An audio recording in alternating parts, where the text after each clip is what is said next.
Les dinosaures et la Bible. Voici le thème qu'on va explorer aujourd'hui à l'émission La Parole vivante.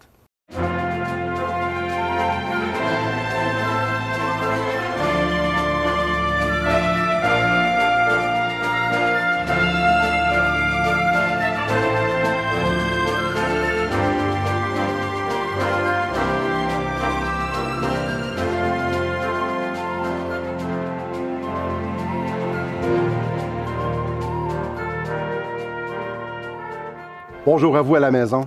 Oui, on parle encore des dinosaures. Les dinosaures et la Bible. Je dis encore parce que la semaine passée, nous avons couvert, on a éraflé un peu ce sujet-là et aujourd'hui, on fait une deuxième émission. Donc, si vous n'avez pas vu la première, vous pouvez la revoir sur notre site internet espoir.ca. Elle va être là, donc vous allez pouvoir nous suivre et avoir plus de renseignements encore. Donc, les dinosaures et la Bible. Qu'est-ce que la Bible dit à propos des dinosaures?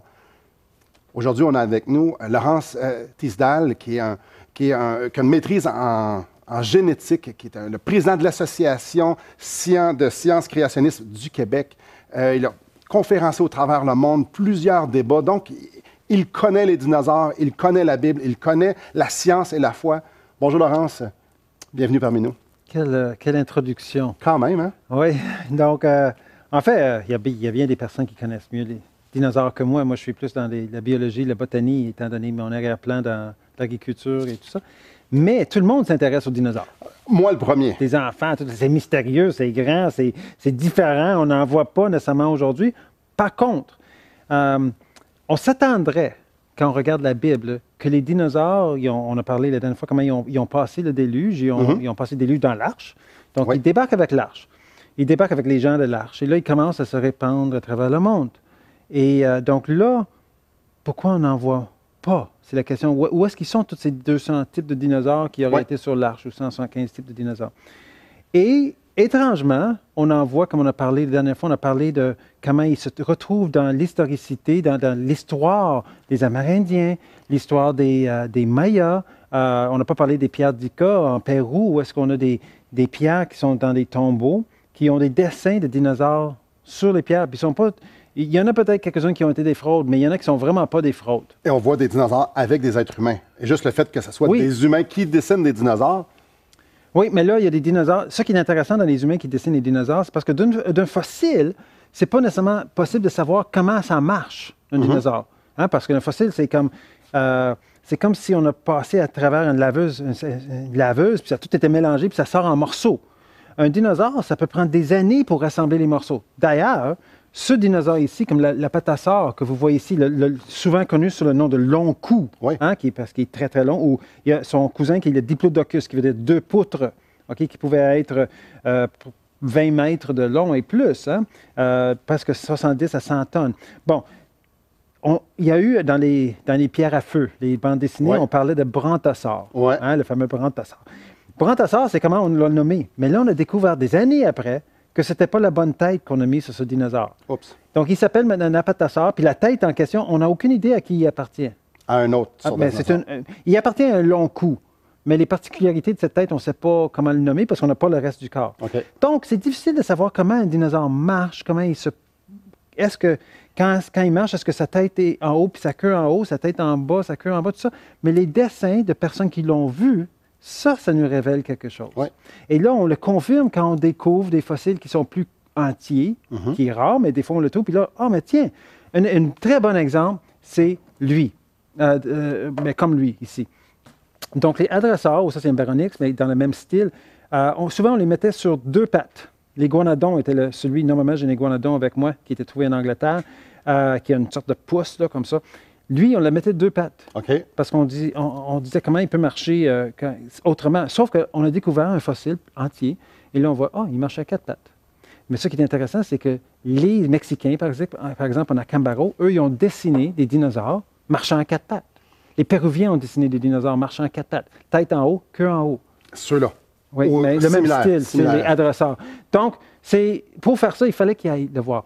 Là, on sait qu'en Congo, il y a un dinosaure, on peut aller sur Wikipédia, il s'appelle Mokele Mbembe, M-O-K-E-L-E, trait d'union, M-B-E, Mbembe, qui veut dire celui qui arrête les rivières. Okay. Alors, ce dinosaure-là aurait entre entre 10 mètres à 25 mètres, 10 mètres au Congo, 25 mètres au Cameroun, dans la forêt équatoriale. Il est très rare, mais il existe, ils le connaissent. Il a même été tué en 1957. Les Pygmies en ont mangé. Ils sont morts. 24 sur 26 sont morts. Et ça fait une sorte de légende quand on est en Congo que c'est une malédiction de même le regarder, le Mokele Mbembe. Ce n'est pas improbable en Cameroun, donc on fait plus de recherches en Cameroun pour trouver les preuves. Et là, on sait dans quelle caverne il reste. Il y a même un professeur de l'Université de Chicago qui a écrit un livre. OK, c'est connu, là. Oui, c'est connu qu'il reste là, il reproduit durant la saison de la pluie. C'est très rare, mais il existe. Les Pygmies l'ont dessiné. Ils ont montré un livre de dinosaures aux Pygmies en Afrique, puis ils ont dit, OK, qu'est-ce que vous avez? On n'a pas ça, on n'a pas ça. Oh oui, lui, on l'a, mais vous le dessinez mal. Mais nous, pour nous, ça a disparu il y a 70 millions d'années, mais c'est pas vrai, mais pour un scientifique évolutionniste. Oui, c'est ça. Donc, encore là, on voit qu'est-ce que la Bible dit, nous rappelle la vérité. Un autre exemple, on a parlé des dragons avant. Dans la dernière émission. C'est intéressant de remarquer que les dragons, des reptiles volants, sont décrits en Mexique puis en Nouvelle-Guinée de la même manière. Ils s'appellent des ropens en Nouvelle-Guinée. C'est des ptérosaures qui ils volent plutôt le soir et ils ont une sorte de matériel, un liquide qui brille dans le noir. Ça fait comme des sortes de flémèches en arrière. Et j'ai des amis qui l'ont vu une fois, très difficile de photographier, mais ils sont en train de faire de la recherche pour essayer de la voir, c'est très rare. Ouais. Mais ils décrivent pareil, et ils décrivent aussi pareil dans, ça s'appelle Kongamatu, en Kenya. Ils ont exactement la même description de cet être, et il vient manger des poissons qu'eux, ils sont en train... En fait, il va manger, de préférence, la chair en décomposition. C'est un peu dégueulasse, mais c'est ça qu'ils aiment. Donc, ils mettent leur mort plus profond à cause de cet reptile volant que eux, le Kongamatu ou le Ropen en Nouvelle-Guinée. Donc, ça existe vraiment des dinosaures qui vivent encore aujourd'hui. N'est-ce pas intéressant que le fait qu'il y ait des dinosaures encore aujourd'hui, oui, ils sont rares, mais il y en a encore, ça rend le 70 millions d'années qui est avancé par beaucoup moins crédible un peu. Oui, exact. De toute façon, l'idée qu'un météore aura détruit juste les dinosaures et il n'aura pas détruit les grenouilles, n'a aucune bonne idée. Imagine un événement qui va détruire tous les dinosaures sur la Terre, mais les grenouilles restent. Mais les grenouilles sont bien plus sensibles à l'environnement qu'un dinosaure. Et il aurait dû disparaître le premier. Donc, il n'y a pas de logique à cette idée-là. Merci beaucoup. N'est-ce pas fascinant? Les dinosaures, la Bible, les hommes, on vit ensemble. On revient après la pause, justement, on va sonder sur qu'est-ce qui va se passer qu'est-ce que la Bible dit à propos des dinosaures? Peut-être que vous voulez réagir, peut-être que vous avez des questions. Alors, on vous invite à nous appeler 1-877-l'Espoir, 1-877-537-7647, ou bien non, aller sur notre site Internet, espoir.ca. Il nous fera plaisir de communiquer avec vous. À la fin du livre, Dieu parle de sa création pour démontrer qui il est et comment Job devrait avoir confiance en qui il est.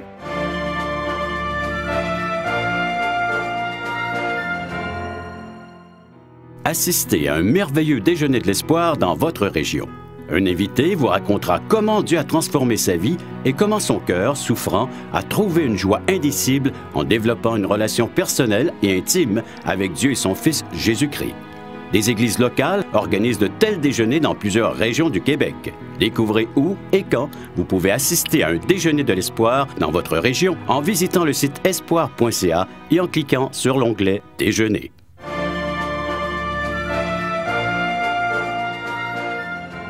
Les dinosaures et la Bible. Probablement, vous vous dites, mais j'ai lu la Bible, j'ai jamais lu le mot dinosaure. Où est-ce qu'ils prennent ça, qu'il y a des dinosaures dans la Bible, puis que Dieu nous parle des dinosaures? Laurence, tu réponds quoi à ça?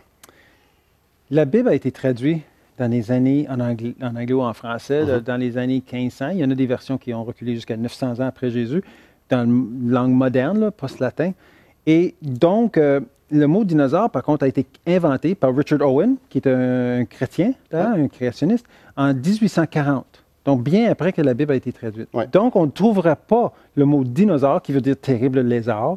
On ne trouvera pas ça dans la Bible, parce que c'est un mot qui n'existait pas quand ils l'ont traduit. Ouais. On va découvrir les mots léviathan. On va découvrir le mot dragon. On va découvrir des serpents volants. Donc, Nahash Saraf, c'est des mots hébreux. Là. Nahash, c'est un serpent qui rampe à terre. Quand on voit en Genèse, quand on parle de Satan, le serpent, c'est Nahash. Mais quand on parle quand Jésus, en Jean 3,14, il dit que ce sera comme le serpent qui est élevé sur le croix, le Fils de l'homme sera élevé sur le croix, il fait référence à Nombre, l'événement où les Israélites étaient dans le désert, puis ils ont regardé Nahash Saraf qui était mis sur la croix. Oui. Alors, Nahash Saraf, ce n'est pas la même sorte de serpent. C'est un serpent volant. Et c'est un Rhamphorhynchus, le nom latin que nous, on l'appellera, c'est un ptérosaure, mais ça s'appelle un Rhamphorhynchus qui a des queues.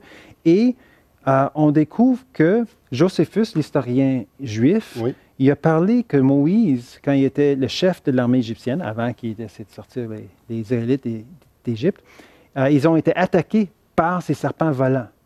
Et ils ont la façon de se défendre contre les serpents qui volaient, c'est qu'il y avait des ibis, c'est des oiseaux, ibis avec une crête, qui cachaient dans des paniers, puis ils ouvraient le panier, puis les ibis allaient attaquer les serpents qui volaient. Donc pour eux autres, ça faisait partie du normal. Dans les Alpes, dans les années 1500, il y a un livre qui parle de quelle sorte de nature, faune et flore qu'on a dans les Alpes, en Europe. Et ils vont parler d'un serpent volant qui est à peu près comme la longueur d'un bras, épais, un peu plus long qu'un bras, peut-être 4 pieds, donc on parle de peut-être 1,5 mètre, 1,15 mètre, épais comme un bras, et que si vous le voyez, fait comme le mort parce qu'il est très venimeux. Alors ça faisait partie de leur vécu, de ces serpents volants-là. Et la Bible parle un peu de ce Nahash Saraf qui sera très brillant comme un séraphin, et c'est comme si tu en as comme des milliers de serpents volants qui venaient vers toi, ça serait comme du feu. Okay. Et il y a même une carte qui vient du Moyen-Orient, qui vient du Moyen-Orient, par les Arabes, où est-ce qu'on voit différents animaux, différents rois, et éthiopiens, etc. Et on voit en plein milieu un dragon, un serpent volant, et il est vert et il est rouge en dessous. Donc on peut imaginer, si vous avez quelque chose qui se déploie et qui vole, et c'est rouge, et il y a le soleil, que ça a l'air comme du feu. Séraphin, c'est quelque chose qui est très brillant. Okay. Donc on parle d'un serpent brillant. Et d'ailleurs, ça a amené à un culte vers un serpent brillant qui est amené à Dagon. Mais ça, c'est une histoire théologique plus approfondie. Et voilà. Donc, si on regarde la Bible, elle dit quelque chose ici intéressant. En Job, le livre de Job, qui est un des livres les plus anciens de la Bible, Job, on sait qu'on parle de sa souffrance. Hein?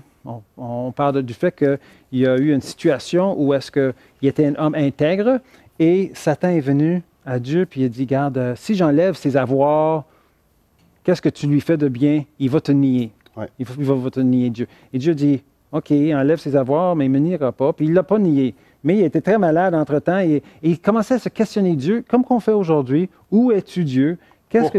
Pourquoi la souffrance? Et lui, il ne savait pas qu'il y avait une sorte de guerre spirituelle qui se faisait. Lui, il était juste pris avec la situation, puis il ne comprenait pas. Il dit, je suis intègre, j'ai eu peur, les choses me sont arrivées, mais qu'est-ce qui arrive? Alors, à la fin du livre, parce qu'il y a toute une polémique à travers qu'on ne parlera pas, à la fin du livre, Dieu parle de sa création pour démontrer qui il est et comment Job devrait avoir confiance en qui il est.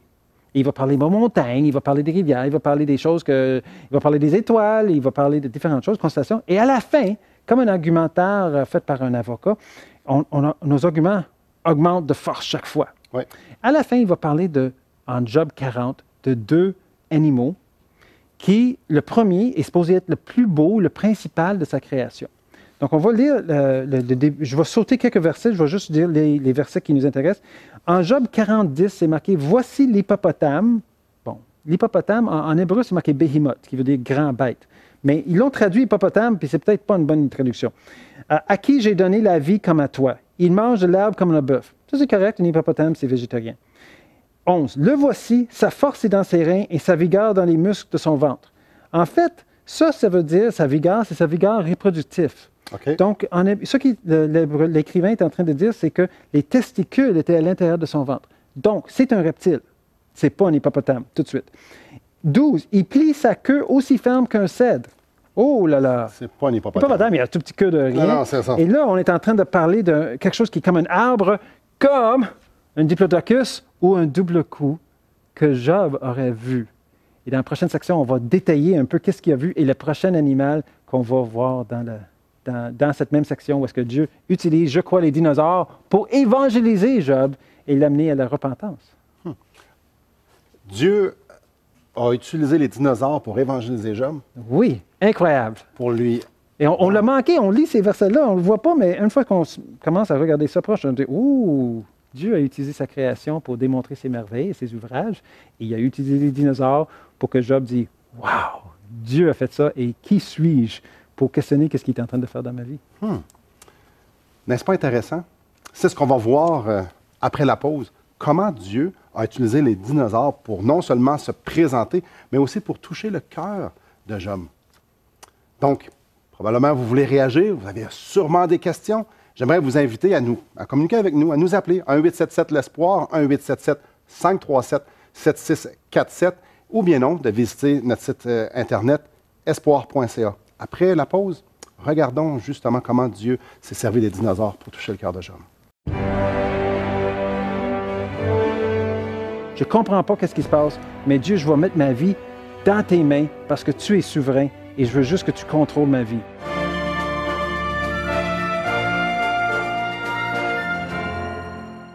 Voulez-vous combler le vide dans votre âme? Avez-vous soif d'une sérénité intérieure? La souffrance de votre cœur vous lasse-t-elle? Appelez dès maintenant pour recevoir gratuitement un évangile de Jean pour connaître l'amour de Dieu, un Nouveau Testament pour trouver des réponses à plusieurs de vos questions, le livre Destination finale pour comprendre la nécessité du salut et finalement la Bible et le salut qui nous explique comment recevoir Jésus. Contactez-nous à espoir.ca ou composez 1-877-l'Espoir.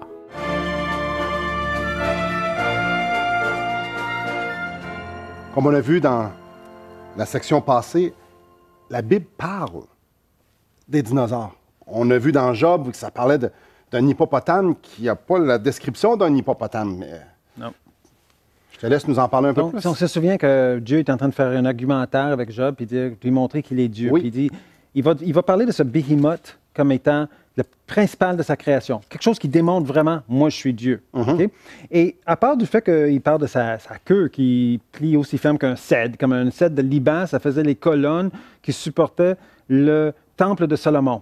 Donc, on ne parle pas des petits cèdres de haies de Québec, là. On C'est parle ça. des vrais cèdres. Oui. Alors, il dit, ses nerfs de ses cuisses sont entrelacés. Ses os sont comme des tubes d'airain. OK? C'est incroyablement fort. Ses membres sont comme des barres de fer. Donc, on voit que ça ne ressemble pas du tout à un hippopotame, mais ça ressemble un peu plus qu'un apatosaure.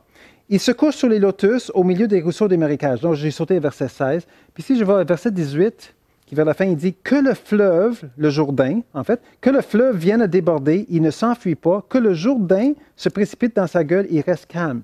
Le Jourdain, c'est la rivière dans laquelle Jean-Baptiste a baptisé. Jésus, oui.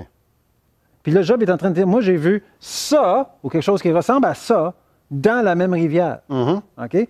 Et donc, Job, sans ça ne fait pas de sens. Là. Dieu est en train de parler d'un animal que Job a vu. Il faut qu'il l'ait vu pour comprendre, Ouais. pour que ça ait une signification. Et qu'est-ce que ça veut dire? Que le fleuve vient de déborder, il ne s'enfuit pas. Est-ce que le Jourdain se précipite dans sa gueule? Il reste calme. Il faut qu'on soit un peu grand pour être capable d'avaler une rivière Quand même. ou d'arrêter une rivière. Moi, je trouve ça fascinant que le long cou vivant au Congo et Cameroun s'appelle le Mokele Mbembe, qui veut dire celui qui arrête les rivières. C'est le même nom qu'on est en train de donner à ce behemoth. On a une description et on est en train de... Que le Jourdain se précipite dans sa gueule, il reste calme. Il est capable de s'abreuvoir de toute la rivière. Il pèse 70 à 100 tonnes. Donc, impressionnant. Et le principal de la création de Dieu. En Job 40, donc tout de suite après, Oui. donc il y a juste 10 versets sur ça. En Job 40, la Bible va parler d'une autre espèce qui est traduite dans le Astarval comme un léviathan. Oui. Un dragon comme. Mais dans le Louis Second, il va être traduit comme crocodile. On va lire les versets. Job 40. Prendras-tu le crocodile à l'hameçon? C'est Dieu qui parle, il demande la question à Job. Et Job devrait répondre non à chaque question. Saisiras-tu sa langue avec une corde? Mettras-tu un jonc dans ses narines? Lui perceras-tu la mâchoire avec un crochet? Il est supposé répondre non, sauf Absolument. que c'est exactement la manière de chasser un crocodile dans les anciens temps. C'est exactement la manière. On met un crochet dans sa... Tout ça, c'est comment on chasse un crocodile. Donc, crocodile, c'est pas le bon parce que Job... Il aurait répondu oui. Oui à chacun de ça. Donc, ça n'a pas de sens. En plus, regarde la description. 28. Voici, on est trempé dans son attente. On devient tout plein de sueur.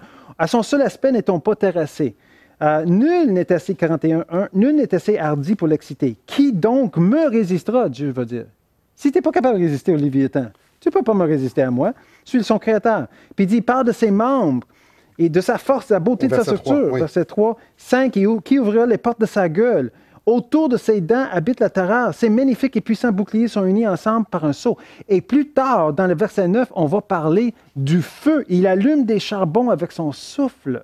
On parle On ne parle pas d'un crocodile, c'est sûr et certain. On parle d'un lance-flamme de peut-être 8 tonnes mobile. On parle d'un dragon incroyablement... On parle d'un dragon de genre cette grosseur-là. Non, ça c'est pour le long coup. Il aurait été plus petit, un peu comme un tyrannosaure. OK, un peu plus petit, mais quand même, peut-être j'ai dit 8 tonnes, c'était bien trop, peut-être un 6 tonnes, disons. Bon, c'est quand même gros, là. Donc, Job a vu ça. Oui, sans ça, ça n'aura pas de sens. Et on parle de... Il va dire, tu t'amèneras pas ta blonde pour te voir faire un combat, parce que tu reviendras, tu vas mourir. Donc, et il dit que c'est en hébreu, là, le mot qu'il dit, il dit c'est le tyran de ma création. C'est intéressant. Je ne sais pas si c'est un tyrannosaure ou si les dinosaures étaient des lance-flammes. Okay? Mais la description ici, c'est terrestre et il allait un peu dans l'eau, mais il lance la flamme. Donc, ce n'est pas un volant. C'est clairement pas un dinosaure qui vole. Et ça fait que Job a eu une réaction à ça. Et ça, c'est intéressant. Comment est-ce que Job a réussi à cet argumentaire de Dieu? Et si vous permettez, on va aller à Job 42. Ben oui. 42, 1 à 6. Job, il répond à l'Éternel, il répond à Dieu. Et il dit quelque chose d'intéressant. Il dit, je reconnais, après avoir vu les dinosaures, puis Dieu dit, c'est moi qui ai créé les dinosaures, il dit, je reconnais que tu peux tout et que rien ne s'oppose à tes pensées.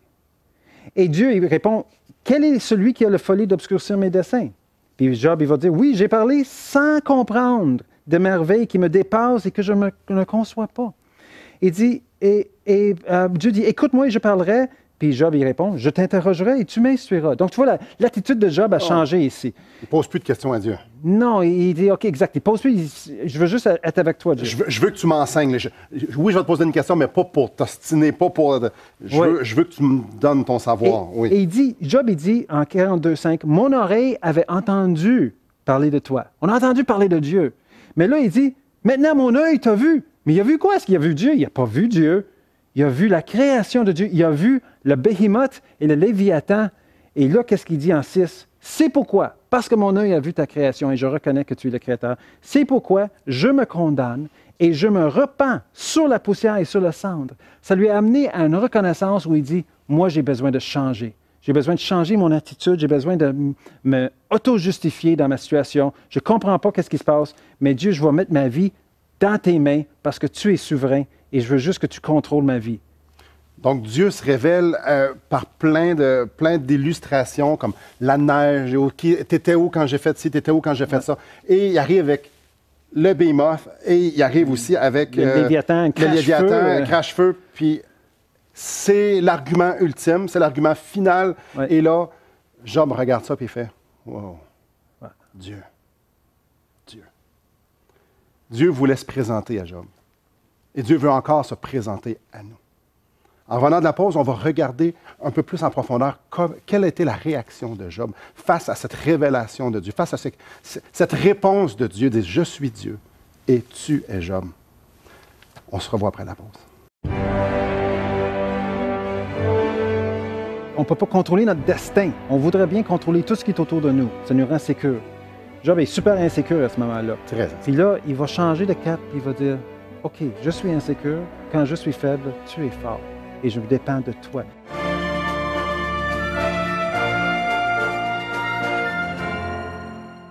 Espoirpourlecoeur.org aborde des problèmes que tous peuvent rencontrer un jour. Solitude, culpabilité, manipulation, rébellion et adultère.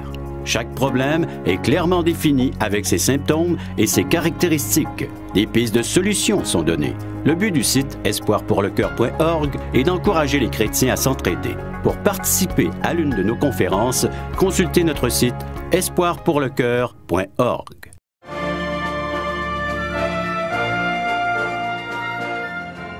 N'est-ce pas impressionnant? Dieu, dans sa parole, parle des dinosaures. Non seulement ça, il utilise les dinosaures pour évangéliser, pour parler au cœur de Job. Oui. N'est-ce pas impressionnant, Laurence? La réaction de Job alors qu'il voit la grandeur de Dieu, qu'il comprend que Dieu est Dieu. Oui, il dit maintenant, il dit avant, mais j'ai entendu parler de toi. Mais maintenant, c'est personnel. Maintenant, je reconnais ta signature sur la création et que je fais partie de cette création. C'est pas Job, le roi, qui pose des questions à Dieu. Non.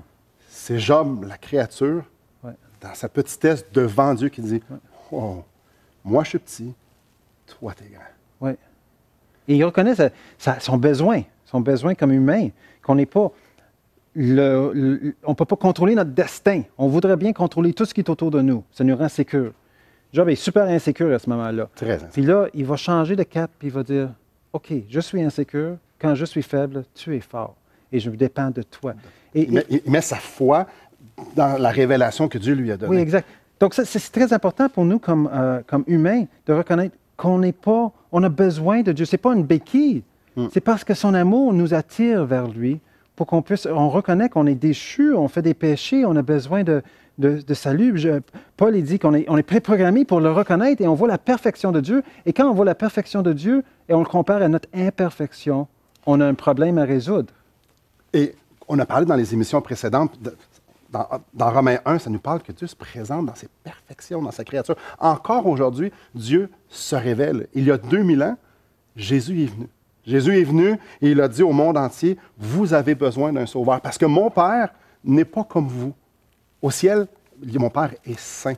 Et vous ne l'êtes pas. Il est parfait. Et nous, on est très imparfaits. Nous, on est imparfaits. Il dit, il y a un problème entre votre imperfection et la perfection de Dieu. Mais Dieu veut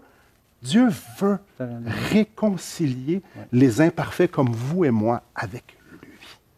Et Dieu se révèle encore et encore. Les oiseaux qui chantent, mais il se révèle dans sa parole. Et il nous dit, je vous aime. Je vous aime, je vais venir mourir pour vous. Cette séparation-là qu'il y a entre vous et moi, Jésus l'a pris sur lui pour qu'on puisse être réconcilié, que ça nous parle dans Colossiens chapitre 1, réconcilié avec un Dieu parfait. Donc, lorsqu'on met notre confiance en Jésus-Christ, lorsqu'on dit, il est mort pour moi, il est ressuscité pour me donner sa vie, il y a cette réconciliation-là. Alors, vous qui êtes assis à la maison, vous regardez tout ça, vous lisez la parole de Dieu, il y a un Dieu saint qui vous dit, je t'aime, je vais tout faire pour qu'on soit ensemble réconciliés. J'aimerais vous inviter à mettre votre foi en Jésus-Christ. Merci beaucoup, Laurence. Un plaisir, Simon. Merci à vous. Que le Seigneur vous bénisse.